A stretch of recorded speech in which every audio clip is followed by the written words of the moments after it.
and welcome to this very subjective sharing of my favourite poets and playwrights, all of a somewhat different degree.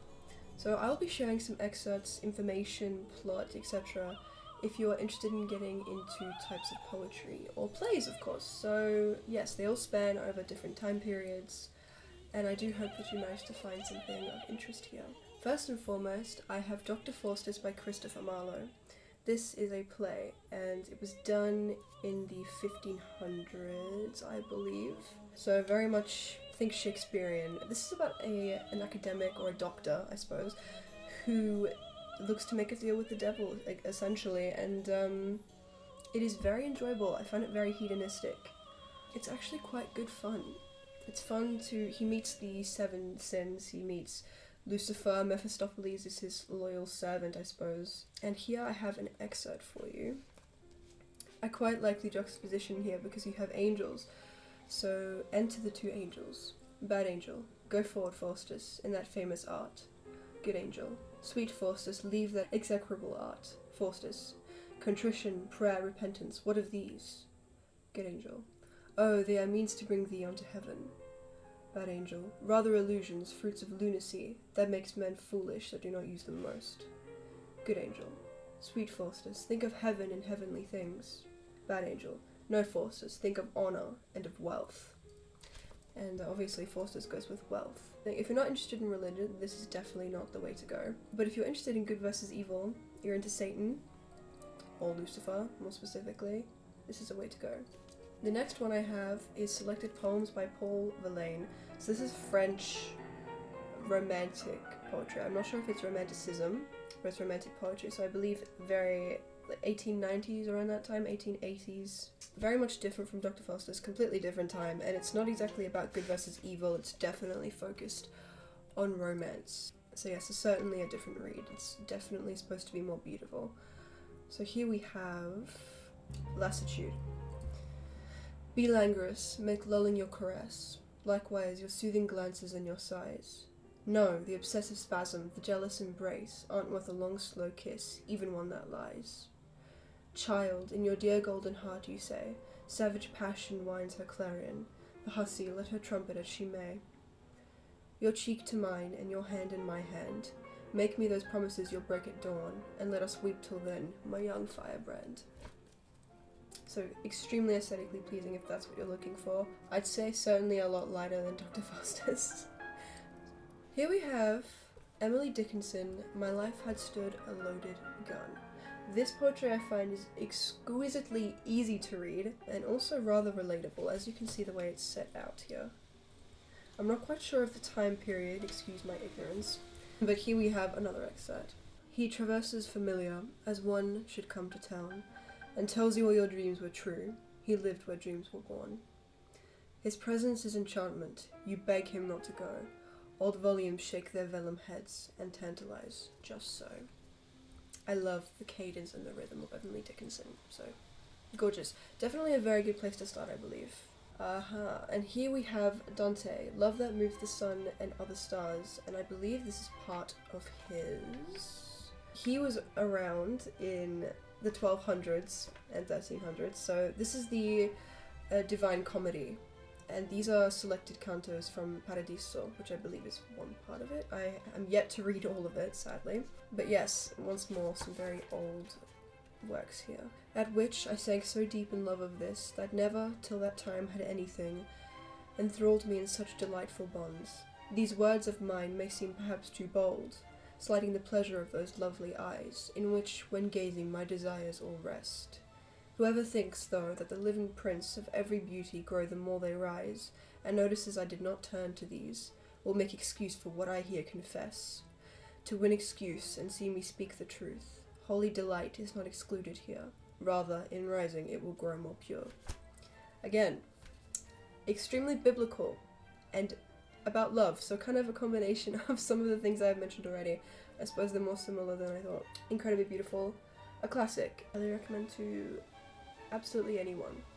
And now here I have an anthology of the Romantic poets, which I have already shown, but I would like to share with you some John Keats in particular, and this is, if Romanticism at its peak, of course. This is just absolutely delightful to read. It's all very beautiful, every single part of it.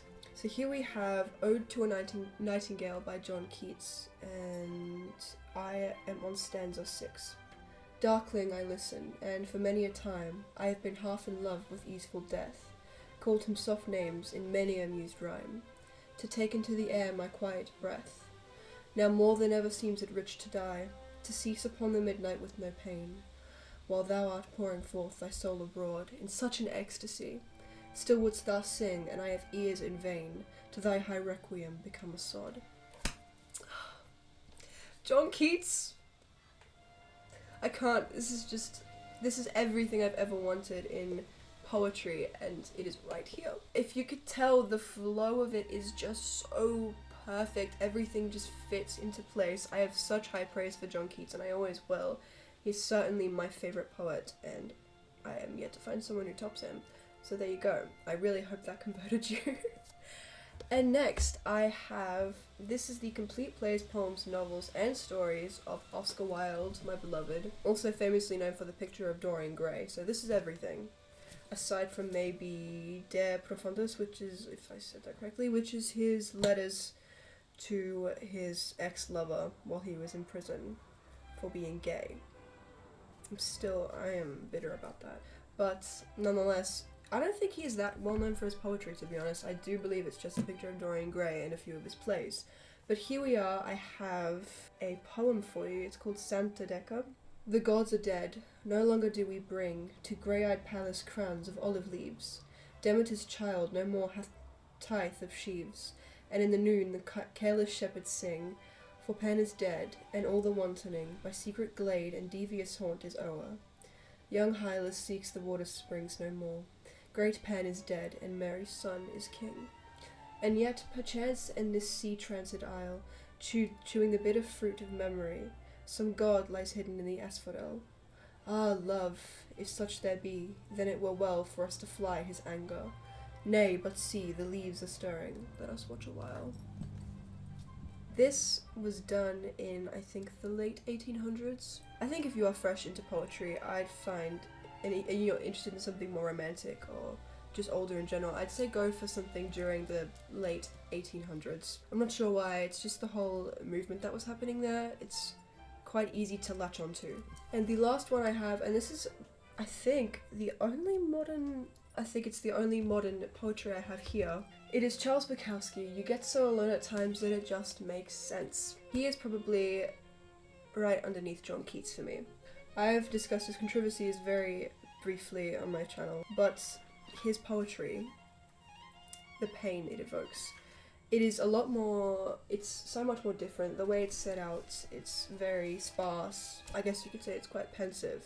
It's definitely not anything to do with romanticism. So here we are, I have Red Mercedes.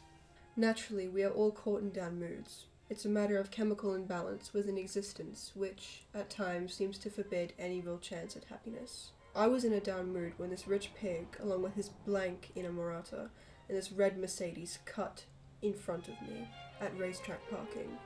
It clicked inside of me in a flash. I'm gonna pull that fucker out of his car and kick his ass. I followed him into valet parking, parked behind him, and jumped from my car, ran up to his door, and yanked at it. It was locked. The windows were up. I rapped on the window on his side. Open up, I'm gonna bust your ass. He just sat there looking straight ahead. His woman did likewise. They wouldn't look at me. He was 30 years younger, but I knew I could take him. He was soft and pampered. I beat on the window with my fist. Come on out, shithead, or I'm going to start breaking glass. He gave a small nod to his woman. I saw her reach into the glove compartment, open it, and slip him into the 32. I saw him hold it, down low, and snap off the safety. I walked off toward the clubhouse. It looked like a damn good card that day. All I had to do was be there.